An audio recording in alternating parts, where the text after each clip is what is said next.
questions. So if we can kind of go back to the original Twin Peaks pilot and the original series. I have to correct you. Okay. I did not work on the pilot. Okay. I did not work on first season. I only worked on season 2. Okay. The lovely season 2. Wikipedia is wrong. So could you talk about how you came to be involved in the series and kind of what your responsibilities were back on season 2? Sure. So probably like many of you, I saw the pilot and loved it, and was watching the first season and loved it, and was working on another show, and at the end of the season playing, I called the production office of Twin Peaks and I said, I love your show, I'd love to work on it. And it just happened to be the producer, Greg Feinberg, answered the phone and said, I need somebody, can you come down tomorrow? Came down and I got the job. So it was pretty good. Can you talk about your first meeting with David? I mean, you've worked together for so long now. Did you kind of hit it off right away? No. David is a very private man, as you probably know, maybe. And he is very friendly and very nice, but he has a very strong bond to people close to him. And then beyond that, he's very nice, but he doesn't really interact. I mean, he interacts, but he's not like bosom buddies, you know? So it took, many years before I became very close to David. But my first meeting with him was he yelled at me. That was my first introduction. I had sent out a script that, on second season, just to give you a background, I don't know if you know this, so David really wasn't involved with the second season. Mark was really the head of it, and there were Harley Payton and Bob Engels. And I think Harley was the showrunner, but Mark was there. So it was kind of their show in a way, and David came in for his shows, and he worked on his scripts, but he really didn't oversee the writing or anything on the other shows. So I think it was, I don't remember, I think it must have been the first one, because he directed the first one. Yeah. I had sent out a script that had been given to me to send out, and it had not been David approved yet, and I learned my lesson. So, fair enough. That was it. Presumably you were quite closely involved with the conversations around the end of the show originally, when it was originally cancelled. I mean, what are your recollections from that time? Was there a lot of tension on the set? Was there a lot of, a sad feeling that this thing was probably going to come to an end? No, I think at the end, we weren't really sure what was going to happen. I don't know for sure that we knew that it was canceled at the very end. Yeah. And then at the same time, on the air, the pilot was done, and Mark went and was doing American Chronicles, and he went to do Storyville. So, I mean, there were a lot of things going on at the same time, so there really wasn't that knowing that this was going to be the end. Right. And then there was Fire Walk With Me right after it. Yeah. So it still kind of carried on. Yeah. So it wasn't, I didn't have that feeling, no. I'd really like to hear about the final episode, or the final episode of season 2, what would have been the final episode. Was that one that you worked on? Yes, I worked on that. At what point did you because obviously I think a lot of people here will have read the Mark Frost, Robert Engels, Harley Payton script and seen how completely different it is from what actually got shot. Yes, it is. At what point did you realise that David was just going to get rid of a lot of that and kind of go his own way and make this completely idiosyncratic, very David Lynchy thing that you made? As soon as the script was written and I was given it and sent it to David, and he said, don't send this to anybody else. Right. I learned my lesson from the first script, and so I sent it to him, and he was like, do not send this to anybody. He was very upset and wanted it changed, and changed what he could. Of course, there were certain storylines that were already there that he had to continue with, but what the Red Room was his invention or his idea, and so he had a very specific way of looking at that. And was he kind of, a lot of those scenes have quite an improvisational feel. Was he kind of writing it as he was going? Was he making a lot of it up, or was it completely in his head before he started shooting that stuff? No, he took the script prior to and wrote what all the changes were. It wasn't like on the spot. Right. David knows everything and has everything in his head, knows exactly what he wants. Yeah.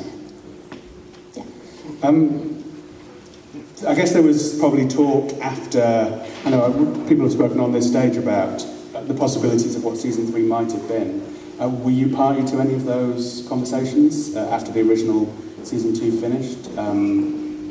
Was there any kind of idea of what might have happened in the ensuing series if it had been? Well, at that point, David, he and Mark, they weren't like writing together at that point. Right. So I think they both had different ideas, and I don't know that there was any real discussion on that. I think it was just the end. And then David had an idea for Fire Walk With Me, which of course was a prequel. Yeah. And from what I've heard later, Mark maybe was thinking of doing a continuation. Maybe he and Harley and Bob had talked about continuing the show. Yeah. But that, I don't think was ever in David's head. Right. That's all I know. Done with it. Yeah, I think he was done with it. And right. I have to ask about On the Air because Ian Buchanan's been here twice, and he's great. He's wonderful. We've screened the episodes here, and loads of us just love that show. But speaking honestly, as someone who loves it, did anyone expect it to be a hit? Or was there just a feeling in the wake of Twin Peaks? Well, you never know, anything could happen. No one expected this to be a hit, and it was. So maybe this even wilder show will be a hit too. Oh, well, no, I think honestly, first of all, ABC didn't give it a fair chance. Yeah. And I think that the show itself was very clever and ahead of its time. And I think a lot of what David does is ahead of his time. So I think there were a few years later, there were a couple other shows that came out they're very similar. Yeah. And they got the kind of reviews that should have been given for On the Air. I think it was pretty unique and pretty funny, and it could have been a good thing. I think it just wasn't given a fair shot. Yeah. So. Do you think there's quite a bit of On the Air in Twin Peaks: The Return? There's a kind of retro slapstick vibe to some of it that feels very On the Air. That's David. Yeah. Yeah, David's hysterical. If you didn't know, David is very funny. He has a huge sense of humor, and I think On the Air is very similar to the way he thinks about everything. Right. So that's why in the new Twin Peaks, there's that humor. Yeah. Fast forward to several years, and you made Inland Empire with David. The two things, Inland Empire and Twin Peaks: The Return, feel quite of a piece. They're quite unpredictable. They're shot on digital. How closely did the production of Inland Empire kind of reflect or was a precursor to the making of Twin Peaks: The Return? Oh, that's interesting. David, I think, Inland Empire gave David the ability to really work closely. He could handhold the camera, direct the actors at the same time. I think Inland Empire, for those of you who may not like it, give it a fair chance because the technical part of it is very bad. It was just really bad camera, and unfortunately, and there really wasn't much to do with that. But if it had been better quality, I think it would have been enjoyed more. Right. And he really liked being able to experiment. Yeah. That's his number one thing, is to experiment. Yeah. Number two is to be very small in crew and what he does. He doesn't want a lot of people around him. Yeah. He wants to just be very intimate and be able to talk to the actors, get them doing what they need to do. He likes to be with the camera. Yeah. So on the new show, we started out thinking, okay, it was going to be very similar to that, and of course we had a little bit, higher quality camera. When you have a higher quality camera, you have to have a bigger crew. Yeah. But David still did camera work on our show. Right. He still would go in for those intimate shots. I didn't know, like all the shaky cam stuff. That's all David. He still, will talk to the actors. Of course, he uses the bullhorn on the show versus Inland Empire, where he can be right there. But it's much more intimate, and I think he could experiment more. Yeah. And so he likes that world. Yeah. I think if he had just a really small crew, almost like a student film thing, he would be in heaven. Yeah. It's like going back to Eraserhead. Yeah, that's really what it is. It's Eraserhead. Yeah. What kind of challenges does that present to someone like you who working in production when he is experimenting? When he is, does he change things in the shooting of a scene, or is it he thinks of things beforehand and rewrites the script and comes up with things in advance and lets you know, or does he just say, okay, now we're going to do this? I have a very hard job. David's funny. Okay, so going back to the origins of the new Twin Peaks, Yeah. he and Mark started writing, and I don't know, however many months went by, he finally confided in me, okay, we're writing something, and he started giving me an idea of what was going to be happening, so I could put my head to it as well. Then, once it got to a point where they got to one point where they had 2 scripts and kind of ideas, and that's what we went to Showtime with. And I had a budget and a schedule that I did based on David's ideas, what he told me he was hoping to do. Yeah. There were some things that aren't in the show. Some of those things I had to say, we're not going to be able to afford those at all. Even the things that we have in there now, we had to figure out ways, because we didn't have, an endless budget. We had a very small budget for our show, believe it or not. So I had to try and figure out ways of dealing with this. Yeah. So with David, at one point there was a script kind of that he kept writing, and we'd shoot, and he'd go home and he'd be writing. Right. So I'd be working with him, getting down what he was changing or what he was writing new scenes, whatever. I'd type them up. I would print them out. The next morning I'd show up and give them to the actors, give them to, script supervisor, the DP, first AD, and say, here, we're shooting this today. Yeah. So there's a lot of that. Yeah. But David has everything in his head. So even experimental things that weren't written down, he would still have ideas on set. So something else that, even though he has everything in his head, something new will come out and he'll say, okay, I want to do this. And then you just have to be prepared for it. So it's never done until it's done. Yeah. It's a hard job. We'll come back to the return in more detail. Did I explain that okay? Yes, absolutely. Okay. Yeah, that makes sense. Yeah. It's hard It's a to complicated explain, situation. yes. You're listed as the producer on The Missing Pieces, the Firewalk Me Missing Pieces. Can you talk about how that came about? I mean, how important was the kind of fan community, the petitions, etc.? And was David in any way reluctant to go back and revisit something that was in the past? Because he'd never done that before, to my knowledge. Well, he had. We had just done Blue Velvet. Yeah, He had just gone back and done that, and I think it was CBS who was going to put out another box set. They wanted to put out the complete series with Firewalk with Me. Yeah. And they don't have Firewalk. CBS doesn't. CBS is part owner of the show now, which is weird because originally it was on ABC. So how CBS now has it, it's weird. But they don't have Firewalk with Me, but they wanted to include it in a new set. So they asked if David would do that, and David was agreeable to it. It wasn't an issue, and he wanted to go back and look at everything. The thing with the deleted scenes was we had to go back, and literally it was myself and 2 other people. We had to go into the storage bins where the film was and try and find all the boxes.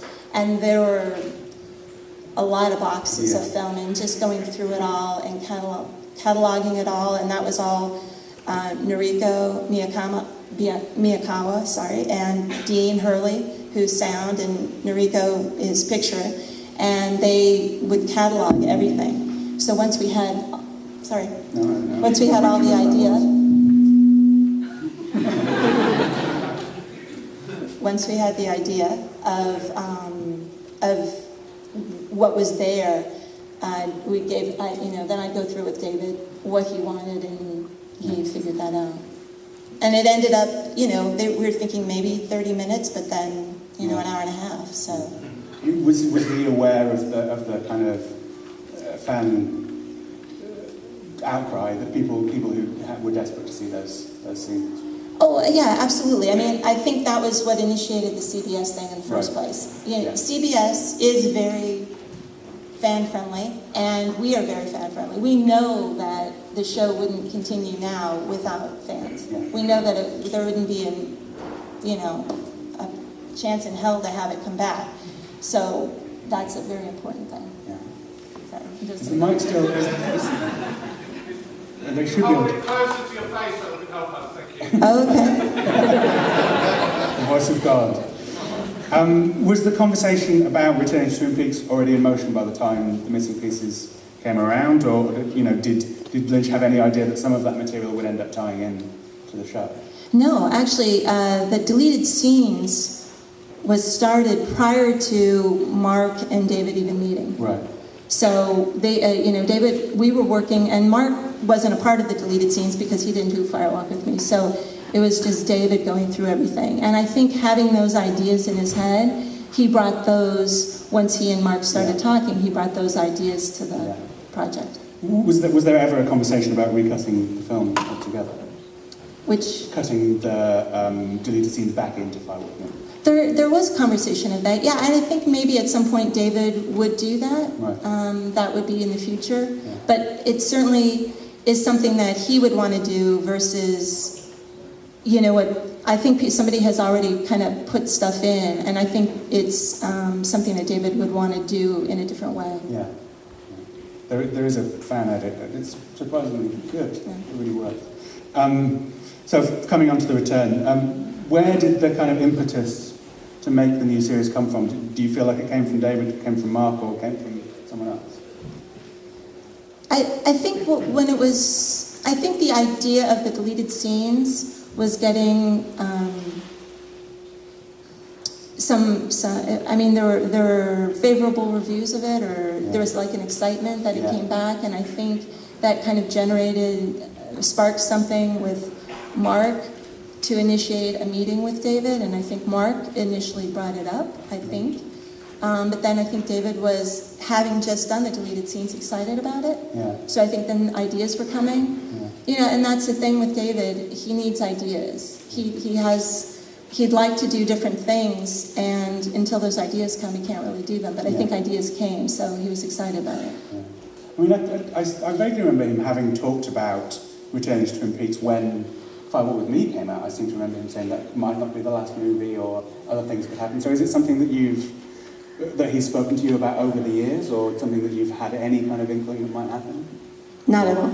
Right. Not at all. No, I don't think that was even on the radar until after the deleted scenes had started and he met with Mark. Right. I mean, how involved were you in the process of writing? I mean, how close were you with them when they were writing and coming up with ideas? With David and Mark writing, they wrote privately. They would Skype. And then at one point, Mark went to go... so they had written a number of things. I came in and did the 2-script thing and did the budget and the schedule, and David was explaining to me ideas that he had. They continued writing a little bit more after that once Showtime had said that they wanted to do it. And they got to a point where there was a script that was finally submitted to Showtime. Right. Once that happened, Mark went to go write his book. So the show had already, most of those ideas, the bigger ideas had already been there. Yeah. And Mark left. And then David was writing by himself. And he was writing, and he'd rewrite things that had been written. And he was pretty private about it for the most part, but he would explain to me what he was thinking. Yeah. So a lot of the things before it was even written down, I knew of the ideas. Yeah. But as far as me giving any, insight, no. I didn't, I'm not the creative person. I would say, oh, I like that or I don't like that, and whether he listens to me or not, I don't know. But that's all from his head and Mark's head. How did you feel when they told you that they were planning to expand the scope of the show so much, that it wouldn't just be in Twin Peaks, that it would be in South Dakota and Vegas and New York, and how did that strike you? Well, that was interesting, but I think it's because David, and I'm sorry I keep referring to David. I work with David. I don't work with Mark directly. I work with David, and I've been working with him for many years. I think since the end of 2008. That's my job. I work with David, and so that's why I keep saying David. So I apologize for that, but. What was the question again? Sorry. How you felt when they told you they were going to expand the scope of the show as much as they did? That's it. So David was explaining to me his ideas and what he was thinking of this, and he was including Mark, but I can only say that David said this to me, that, it's 25 years later, and there are things that go on outside in the world, and that you have to move ahead. You can't stay where you are. You can be nostalgic, but life has gone on. So you want to see the progression, and not everybody is going to be staying in Twin Peaks. And they wanted to show that, I think. So when the first two, remember when I first got those first two scripts, they were, there really wasn't anything in Twin Peaks in those. Right. And it was a completely different thing. It's like, wow. And this is, I think, Nato's scenes at that time, it was Asian woman. She was in the very first script, the whole her thing, and it was a kind of a different story. And I was like, wow, this is not Twin Peaks at all. So I knew right from the beginning that it wasn't going to be what we thought. And then my job is the budget and the practicality, getting locations, getting actors, getting the production, the people. So for locations, I'm thinking, where are we going to do this? And knowing we don't have a lot of money, how are we going to do this? So that's my concern, more than, creatively like, wow, it's not going to be in Twin Peaks. I'm thinking more technically. So were some of the location decisions made on the basis of the budget that you had, rather than David's, desire to shoot in a particular place? Yeah, well, in a way, yes. I would say David and I went in 2014, at the end of 2014, just he and I, we went up to Washington, secretly, and met with wonderful people up there, and they took us around to see all of the locations and what they look like, just to see if anything still remained. And we also had ideas of things from other parts of the country that were going to be shot, and to see if we could shoot them all in Washington. And that was interesting. To see what was there and what was left. And David wanted to have things exactly as they were. So, like the diner, knowing that we were going to have to go in the diner, and the diner didn't look anything really like it did, having to rebuild it, we knew that was going to be a huge cost. And the sheriff's station being now this like race car place, and having to redo it. They had taken all of the sheriff's station that you remember out, and we had to go in and rebuild that. So it was, kind of heavy. If we knew we had those things, then how else economically are we going to make the rest of it? So in California, we were able to get tax credits, which helped. And when we were able to get tax credits in Washington too, which also helped. You mentioned in passing earlier that there were ideas in the original scripts that you didn't have the budget for. Are you allowed to talk about those, or is that... You're allowed to say what some of those ideas might have been? No. Okay. I didn't expect so, but I kind of thought I had to ask. Staying on the topic of budget, and you might not want to talk about this, and that's absolutely fine. But if you can, it would be interesting to hear about David's temporary decision to depart the show, and what his kind of sticking points were, or was it just that he didn't feel like he could possibly make what he wanted to make on the budget that they were offering? Oh, okay. No, I think this got kind of convoluted because of what he tweeted out. But it wasn't money for him. It wasn't like his money. It wasn't like what he was going to get paid or anything. But people assumed that, I think. But it had nothing to do with that. The problem that we had with Showtime was they came to the show thinking it was a TV series and it was an episodic show. David, in his head, it was always a feature film. It's two completely different things when you think budgetarily and you think of production-wise. It's completely different. So it was converting Showtime to understand that it was going to be a feature film. And so once they could understand that, and the other thing was, David's interesting. Traditionally, you look at a script, and a page traditionally is about a minute of screen time. So they looked through the script and they said to themselves, oh, this is a 9-episode show. For David, he looks at it and he says, well, it's not 9. It's possibly 10, it could be 12, it could be 14, but it's not 9. And that was a huge thing for them to understand. Right. Plus, he wanted to write more. Yeah. So there was a lot that they didn't understand. So it was kind of having them understand that it was a feature film, Yeah. and there were more than 9 episodes. Yeah. And then once we got that, Showtime was great. Okay. Okay, cool. I mean, was David, I think he was flattered by the way the cast came together and the way the fans came together and just went, we're not going to have anything to do with this if David Lynch wasn't involved? Oh, I think, definitely, I think he was so appreciative of all of that, but I think it really came down to Showtime accepting that there were going to be more than 9. Yeah. Because regardless, he didn't want to do part of a show, he didn't want to cut anything out, he wanted it to be what he envisioned. Yeah.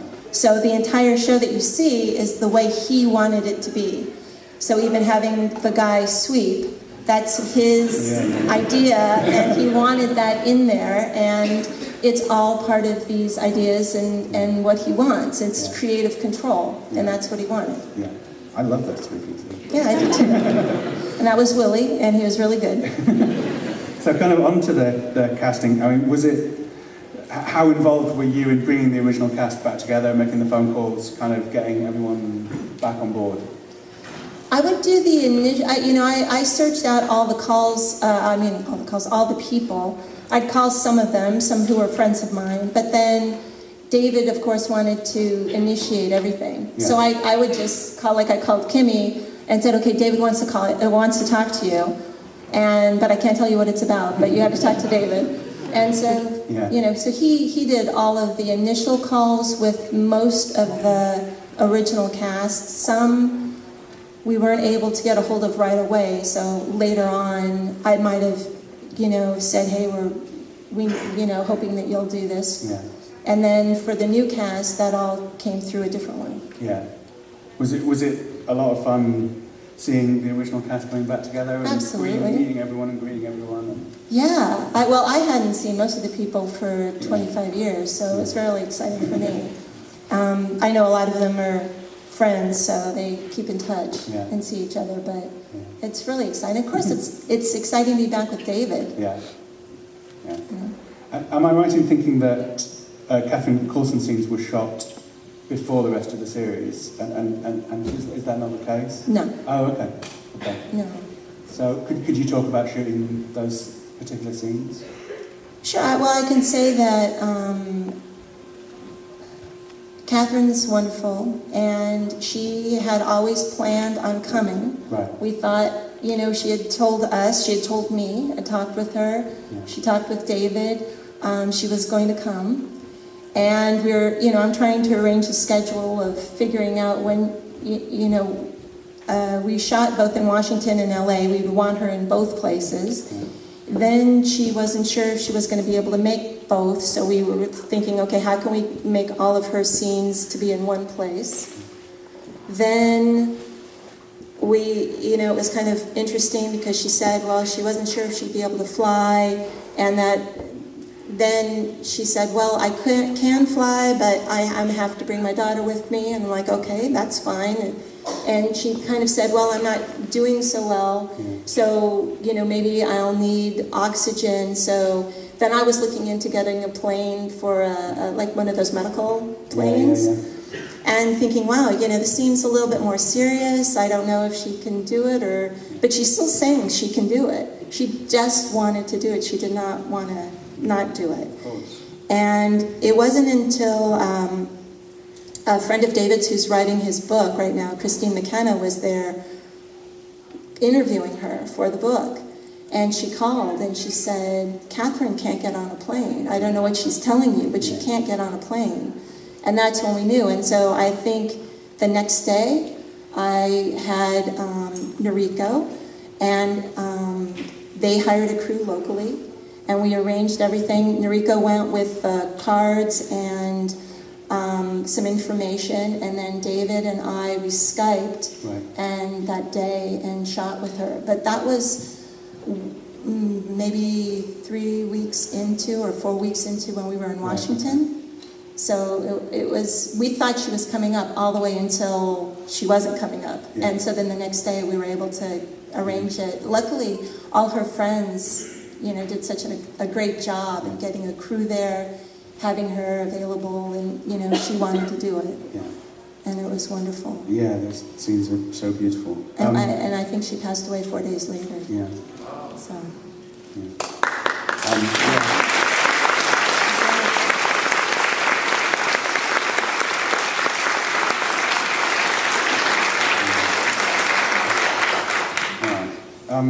So, yeah, it's hard to know where to go after that. But talking about kind of bringing together the new cast, obviously a lot of them had worked with David before. Was kind of everyone that was asked, did they just go, we want to work with David Lynch, we're in? For the most part, yeah. I mean, it was a lot of schedules and a lot of figuring out how to make it work. And so we had to alter our schedule, and they had to alter theirs. Everybody wants to work with David, I think, for the most part. He's an actor's director. He's really wonderful. So most people wanted to work with him and tried to make it, but we had to do a lot of things on our end too, and that was more difficult. Right. Yeah. Much more difficult. Yeah. I mean, the cast is vast, obviously. Can you talk about bringing that many people together? I mean, even for a 18-episode show, there was a lot of characters and a lot of cast. So can you talk about bringing all of those actors together? Well, the interesting thing about our show is it was shot like a film. So it wasn't, in episodic, you have a complete show shot, and then you go to episode 2, and then you shoot that, and then episode 3, and you shoot that. In the feature film, you shoot pretty much by location, and so you shoot kind of things out. Yeah. And so we had our actors, it's not like everybody was there every day. They were progressively, they'd come in and they'd go out. Yeah. And so it was much easier to work. Yeah. So it was kind of difficult because we'd be casting as we went along. Because you for hiring and for, I'm the money person, trying to make the budget, we can't just hire somebody today because then you have to pay them for the whole thing. Yeah. So you kind of have to hire them right before they're going to work. Yeah. So it's a lot of juggling and just kind of bringing people in and out. And we didn't have a lot of prep time. Right. We only had a few months, and then we went right into shooting. Yeah. And we were in Washington. So most of the cast for the LA portion, are down in LA, and we weren't down there. So we had to kind of wait until we were down there to start doing that casting. So we were doing things. David and I and Scott Cameron, the first AD, were working pretty much 7-day weeks. Right. And trying to get everything going. Wow. Throughout. I mean, it really doesn't. The show feels so relaxed. Languid. There's a really lovely kind of warm feeling to it. Was there that kind of feeling on the set? Was it a relaxed set, or was it really kind of like, we've got to get this done? No, David sets the tone. Everything is, you take your time. He wants things to happen. I think, here, excuse me one second. Let me just get some. Sorry.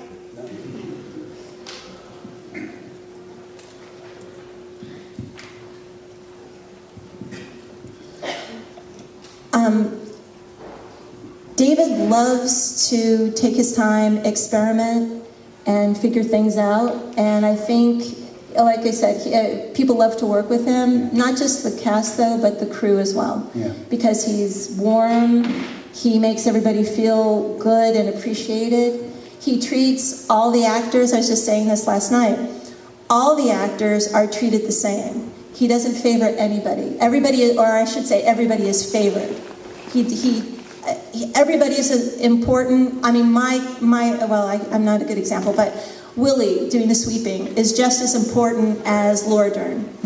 Seriously, he treats everybody the same. He just is that way. So the set's lovely. People are happy. I know, it's so cliche to say, but it's like we're a family. Yeah. And I'm such good friends with everybody. They're just lovely. Everybody's just happy to be there, and they want to be there. Yeah. And it was a long shoot, and it was hard. It was not an easy show to do. We were working 6-day weeks, and we were working at least 12 to 14 hours a day. It's a long day. Yeah. I don't know. Maybe it doesn't seem like it's hard, but it is. It's a difficult thing. But everybody has a good sense of humor and gets through it. Yeah. But, there are things that aren't so great on my end because I need to everything has to be completed. When we finish the day, we have to have completed everything. Yeah. So sometimes there is a little bit of stress, but for the most part, I'd say it's pretty happy. Can you talk about putting the Roadhouse, the musical sequences together? How did David go about sourcing the bands and asking people to come, and then was it all shot in a single day or in a few days? Or? So David had an idea of these bands. He knew of the Roadhouse way back when he was describing to me what he wanted to see in the show. Yeah. And he always told me he had about 12 bands he wanted to shoot. Yeah. So he knew he wanted to have these bands in the Roadhouse, and we scheduled one day, and we had all the bands come, one right after another. Yeah. And we shot. Was that a fun day? It was. It was a great day. It was like a concert. Yeah. And I think the extras there had a great time. Get to see everybody. And it was really great. I think David chose each. He's the one who hand chose each band, every musician who played. Yeah. And I think it was. I really enjoyed those pieces, and I know there are some people have said that they've also enjoyed them. Hopefully everybody has, but it's a little bit different this time, music-wise. Yeah, that's great. Can I explain that too? Sure. I know there were some people who had kind of not maybe criticized about the music because Angelo's music, of course, is beautiful, and Angelo is like David's brother. I mean, they are very close. I'm gonna get water again, sorry.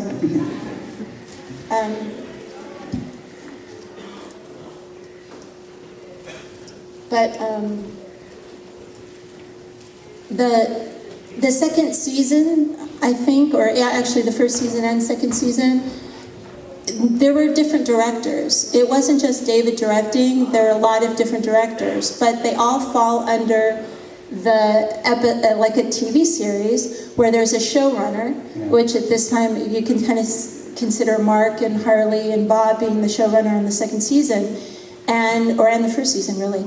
And what they would do is tell each director, kind of how to keep the show like Twin Peaks. Yeah. And they were given the library of music. And so the directors coming in wanted to make it like Twin Peaks. So they were doing a lot of wall-to-wall music, a lot of Angelo music, which is beautiful, and why wouldn't you want to do that? But, it's something where David isn't that kind of guy where he's going to have that wall-to-wall music. So I think that's the difference with the original series and this one. It was all David directing all the episodes versus having different directors all kind of trying to be Twin Peaks-like. So if you go back and look at the other ones, it's like every second of the day you have Angelo music. And that's not a bad thing, but it's different just because it's not you have one person kind of doing the whole vision of the show versus several people trying to match what somebody else did. Yeah. If that makes sense. That makes perfect sense, yeah. Okay. I could ask you a million questions, but I know that there's going to be questions from the audience. So I'll just ask, do you think that the return will... I mean, Twin Peaks obviously it's probably the most influential, certainly the most influential TV show of my lifetime. Changed television completely. Maybe took a little while for that to happen. Do you think the return may have the same impact? Do you think it's gonna leak out into the way TV is made, into the kind of things that you can show on the small screen? I hope so. I mean, I hope, I think things are already changing in that having one director kind of do an entire series, which is starting to be done, is an important thing where you have one vision. Yeah. That's very important. I hope it has, more art-like. David's an artist, and that's what this was. Yeah, absolutely. So do we have any questions?